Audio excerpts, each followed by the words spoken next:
প্রেমের টানে প্রথম বিয়ে তালাক দিয়ে প্রেমিকের বাড়ির সামনে ধর্ণা। বিয়ের দাবিতে 3 দিন ধরে প্রেমিকের বাড়ির সামনে ধর্ণায় তরুণী। ঘটনায় শোরগোল মানিকচকে। ঘটনা সম্পর্কে জানা গেছে, মানিকচকের এক যুবকের সঙ্গে মোথাবাড়ির এক যুবতীর ফোন মারফত প্রেমের সম্পর্ক গড়ে ওঠে। দীর্ঘ 3 বছর ধরে চলছে এই প্রেম। শুধু ফোন নয়, তারা একে অপরের সঙ্গে দেখা সাক্ষাৎ করেছে। উভয়ের মধ্যে ঘনিষ্ঠ সম্পর্ক গড়ে ওঠে, এমনকি একে অপরের সঙ্গে বারবার সহবাসে লিপ্ত হই বলে দাবি তরুণীরা। বছর খানেক আগে বাড়ির কথা মতো তরুণীরা অন্যত্র বিয়ে হয়। প্রথম পক্ষের স্বামীর সঙ্গে সংসার বেশ ভালোই চলছিল। হঠাৎ করে প্রেমিক আবার প্রেম জাগায় প্রেমিকার মনে। প্রেমিকা তরুণী স্বামীর সঙ্গে বিবাহ বিচ্ছেদ করে। প্রথম বিয়ের পর গর্ভবতীও হয়েছিলেন তরুণী, কিন্তু প্রেমিক গর্ভপাত ঘটায় বলে অভিযোগ। ফোন করে প্রেমিকাকে ডেকেছিল নিজের বাড়ি। প্রেমিকা বাড়ি আসতেই উধাও অভিযুক্ত তরুণ। অভিযুক্ত যুবকের বাড়ির বাইরেই 3 দিন ধরে ধর বসে রয়েছেন প্রেমিকা। প্রেমিকার একটাই দাবি, আমার সংসার নষ্ট হয়েছে, আমি বিয়ে করতে চাই।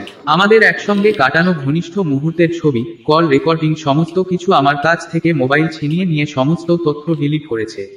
এমনকি মারধরও করেছে, গলা টিপে প্রাণে মারার চেষ্টা করেছে বলে অভিযোগ।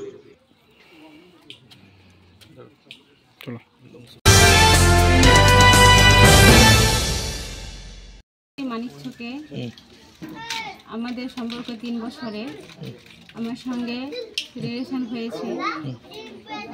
অন্য জায়গাতে আমার বিয়ে ঠিক হলো, ওকে আমি বললাম, তো ও না বলে দিল চাকরির জন্য। বলছে আমি এখন বিয়ে করতে পারবো না। আমি অন্য জায়গাতে বিয়ে করে নিলাম। তারপরে ও আমার সঙ্গে আবার কন্ট্যাক্ট শুরু করলো। করার পরে ওকে ছুটিয়ে দিল আমাকে ওখান থেকে। ছড়ানোর পরে আপনাদের মধ্যে যোগাযোগ কিভাবে হয়েছিল? যোগাযোগ ও নম্বর কোথায় থেকে ম্যানেজ করেছিল আমি জানি না। ওকে আমি ফোন করিনি, ওই আমাকে ফোন করেছিল। আচ্ছা, অনেক দিন 2-3-4-5 মাসের মতো হবে এরকম ফোনে কথা বলেছিলাম। তারপরে কতদিন ধরে আপনাদের মধ্যে সম্পর্ক রয়েছে? 3 বছর। আচ্ছা, আমাকে বাড়ি ডেকেছে, আমি এসছি। এখন বাড়ি থেকে পালিয়ে গেছে।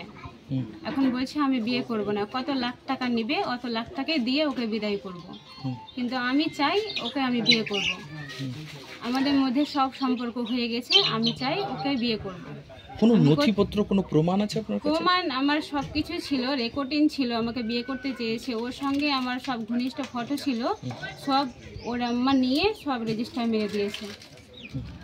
এখন আমার কাছে কোনো প্রমাণ নেই, সব রেজিস্টার মেরে দিয়েছে। মারধর করা হয়েছে? হ্যাঁ, মারধর করা হয়েছে, আমাকে মেরে ফেলার চেষ্টা করেছিল। আমি নিজেকে বাঁচিয়ে এখন এখানে আছি। বাড়ির বাইরে বসে আছেন? বাড়ির বাইরে এখন বসে আছি। কবে থেকে আছেন? আমি আজ 3 দিন হয়ে গেল এখানে এইভাবে ধন্যবাদ দিয়েছেন? এখানে আছি। কি চাইছেন আপনি? আমি চাই এখন আমাকে বিয়ে করো, আমি এটাই চাই, আমাকে বিয়ে করো। আমার টাকা দরকার নেই। ও বলছে কত লাখ টাকা নিবি, আমার টাকা দরকার নেই, আমি বিয়ে করতে চাই ওকে। ওখানে বিয়ে দেওয়ার পরে একটা পেটে বাচ্চা আছে, ওটা ওই নিয়ে গিয়ে নষ্ট করেছে। বলছে আমি বিয়ে করব, সন্তান দিতে হবে না, নষ্ট করে দাও। লোকাল ডক্টরের কাছে নিয়ে গিয়ে নষ্ট করেছে। বিষয়টা লিখিতভাবে জানাবে থানায়, পুলিশ প্রশাসনকে? হ্যাঁ।